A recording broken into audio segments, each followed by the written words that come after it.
Hello കൂട്ടുകാരെ, good morning. നമുക്ക് ഇനിയുള്ള അടുത്ത കാര്യങ്ങൾ എന്തൊക്കെയാണെന്ന് ഒന്ന് നോക്കാം. എല്ലാവരും ഒന്ന് ശ്രദ്ധിക്കുക. വേറൊന്നുമല്ല, നമ്മുടെ അഞ്ചു അടക്കം അഭിരാമിയും എല്ലാവരും കൂടെ ഇരുന്നിട്ട് ഈ വർഷയുടെ ഡയറി നോക്കുകയാണ്. കുറച്ച് ദിവസങ്ങൾക്ക് മുൻപ് ഒരു മയക്കുമരുന്ന് കൂട്ടരാണെങ്കിൽ വർഷയെ ഉപദ്രവിക്കാൻ ശ്രമിച്ച കാര്യങ്ങളെല്ലാം അവൾ വിശദമായിട്ട് എഴുതിയിട്ടുണ്ട് കേട്ടോ. കുറേ കഴിഞ്ഞിട്ട് നിരഞ്ജനെ കാണിക്കുന്നത്, നിരഞ്ജനയാണെങ്കിൽ കത്തിക്കരിഞ്ഞ നിലയിൽ കിടന്ന അയാളുടെ ചില കാര്യങ്ങൾ കൂടെ അന്വേഷിക്കാനായിട്ട് തീരുമാനിക്കുകയാണ്. അതിൻ്റെ ഭാഗമായിട്ട് അന്വേഷണം തുടർന്നുകൊണ്ടേയിരിക്കുന്നു. എന്നാൽ ഇവിടെയാണെങ്കിൽ മറ്റൊരു കാര്യം നടക്കുകയാണ്. ഈ വിവേകാണെങ്കിൽ നിരഞ്ജനെ വിളിക്കുന്നുണ്ട്. എന്തെങ്കിലും പുരോഗതി ഉണ്ടോ എന്നൊക്കെ ചോദിക്കുകയാണ്. ആ സമയത്ത് തന്നെ അവൻ പറയുന്നുണ്ട്, അല്ല, വർഷയെക്കുറിച്ച് മറ്റെന്തെങ്കിലും ഡീറ്റെയിൽസ്, അതായത് മറ്റെന്തെങ്കിലും ശത്രുക്കൾ ഉണ്ടോ എന്നുള്ള അന്വേഷണം ചോദിക്കാൻ പറഞ്ഞില്ലേ, ഞാൻ കൂട്ടുകാരോടൊക്കെ ചോദിച്ചു. ആ സമയത്ത് അവർ ചില കാര്യങ്ങൾ പറഞ്ഞു. എന്നിട്ട് വർഷയുടെ ഡയറിയിൽ എഴുതിയിരുന്ന കാര്യങ്ങളൊക്കെ അറിയിക്കുന്നുമുണ്ട്. ഇത്രയും ദിവസമായിട്ടും, അതായത് 21 ദിവസമാണ് അവിടെ കൊണ്ടുപോയി കിടത്തുന്നത്. എന്നിട്ടും വർഷയ്ക്ക് യാതൊരുവിധ മാറ്റവും ഇല്ല എങ്കിൽ ഇനി അവിടെ കിടത്തേണ്ട യാതൊരുവിധ കാര്യവുമില്ല. ഒരു കാര്യം ചെയ്യാം, എനിക്കറിയാവുന്ന ഒരു ന്യൂറോളജിസ്റ്റ് ഉണ്ട്, അതുകൊണ്ട് തന്നെ ഞാൻ കണക്ട് ചെയ്ത് തരാം. വിവേക് എത്രയും വേഗം വർഷ അവിടെ നിന്ന് മാറ്റണമെന്നൊക്കെ നിരഞ്ജന പറയുന്നുണ്ട് കേട്ടോ. ഞാനൊന്ന് നന്നായിട്ട് ആലോചിച്ചിട്ട് കാര്യങ്ങളെല്ലാം പറയാമെന്നാണ് വിവേകാണെങ്കിൽ നിരഞ്ജനയോട് പറയുന്നുമുണ്ട്. ഒടുവിൽ ബൈ പറഞ്ഞിട്ട് അവർ പിരിയാണ്. എന്നാൽ മറ്റു ചില സംഭവങ്ങൾ നടക്കുകയാണ്. കാവേരിയോടായി കാവ്യ പറയുന്നുണ്ട്, ഇനി നമ്മൾ അടുത്ത് എന്താണ് ചെയ്യേണ്ടതെന്ന്. ആ സമയത്ത് കാവേരി പറയുന്നുണ്ട്, ഇങ്ങനെ പോയാൽ ശരിയാവത്തില്ല, എന്തെങ്കിലും ഒന്ന് ഉടൻ തന്നെ ചെയ്തേ മതിയാവൂ.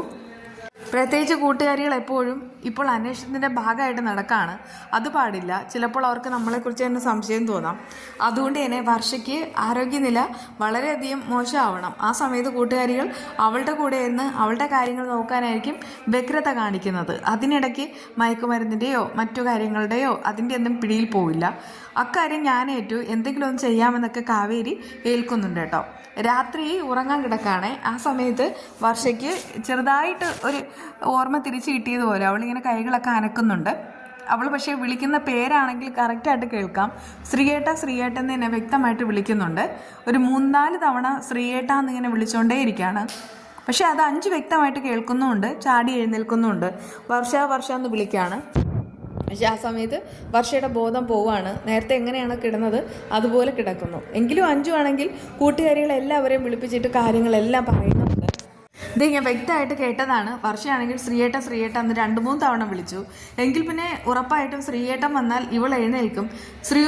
ശ്രീനാഥിനെ എങ്ങനെയെങ്കിലും ഇങ്ങോട്ട് വരുത്തണമെന്നൊക്കെ ശിവയും അഭിരാമിയും കൂടെ പറയുന്നുണ്ട് കേട്ടോ. അങ്ങനെ രാവിലെ തന്നെ അവർ വിവേകിനെ വിളിക്കുന്നു, കാര്യങ്ങളെല്ലാം അറിയിക്കുന്നുണ്ട്.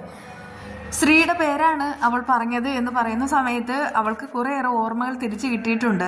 എങ്കിൽ പിന്നെ നമുക്ക് കാര്യങ്ങളെല്ലാം എളുപ്പത്തിൽ മാറ്റാൻ കഴിയുമെന്നൊക്കെ വിവേക് ഇങ്ങനെ പറയുന്നു.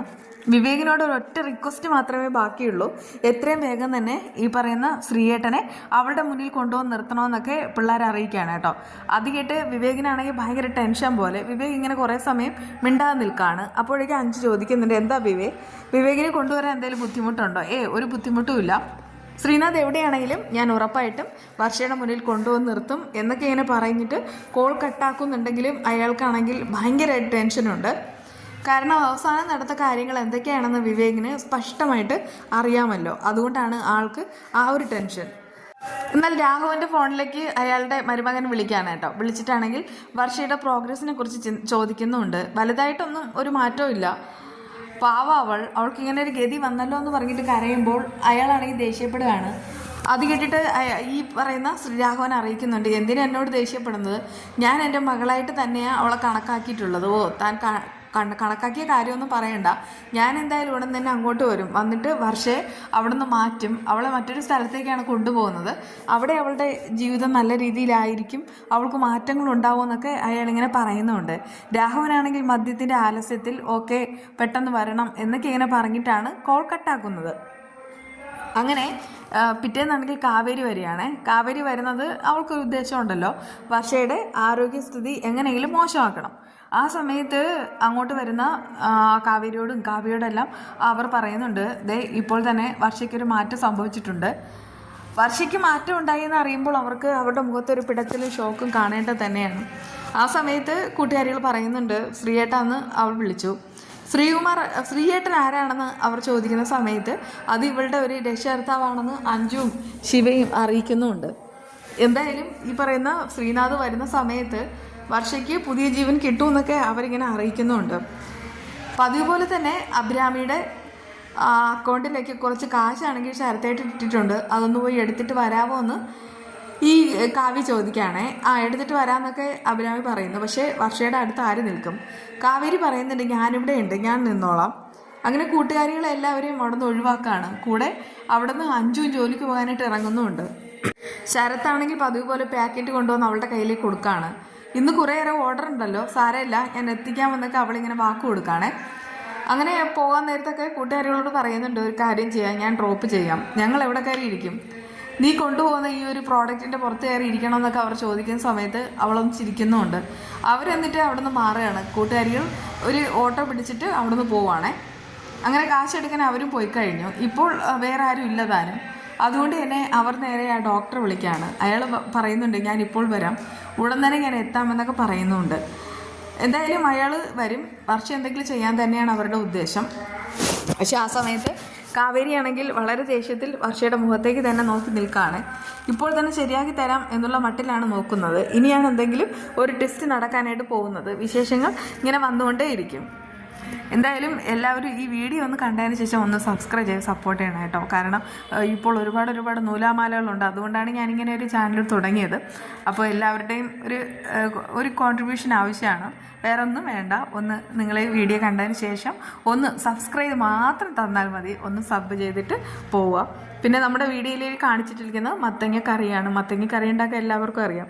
പ്രത്യേകിച്ച് എല്ലാവരും എരിശ്ശേരി ആയിരിക്കും ഉണ്ടാക്കുക. ഈ മത്തങ്ങ കറിക്ക് മത്തങ്ങ കട്ട് ചെയ്യുക, എന്നിട്ടാണെങ്കിൽ ഒന്ന് അടുപ്പിൽ വെച്ചിട്ട് വേവിക്കുക. അതിനുശേഷം നമ്മുടെ അരപ്പ് തയ്യാറാക്കുക. തേങ്ങ, ജീരകം, പച്ചമുളക്, പിന്നെ ഉപ്പ്, മഞ്ഞൾപ്പൊടി ഇത്രയും നന്നായിട്ട് അരച്ചിട്ട് ഇതിലേക്ക് ചേർത്ത് കൊടുക്കുക. നന്നായിട്ട് ഇളക്കുക, ഒന്നുകൂടെ തിളപ്പിക്കുക. ഭയങ്കരമായിട്ട് അങ്ങോട്ട് തിളയ്ക്കണ്ട. എന്നിട്ട് അത് നന്നായിട്ട് ഉടച്ചു കൊടുക്കുക. ഇത് ഉടച്ചു കൊടുത്ത് അതിനുശേഷം ഇതൊന്ന് കടുക് താളിച്ച് എടുക്കുക. ഇത്രയേ ഉള്ളൂ. ബാക്കി വിശേഷമായി കാണാം. ബൈ. അപ്പോൾ പറഞ്ഞാൽ മറക്കണ്ട, ഒന്ന് സബ്സ്ക്രൈബ് ചെയ്യുക.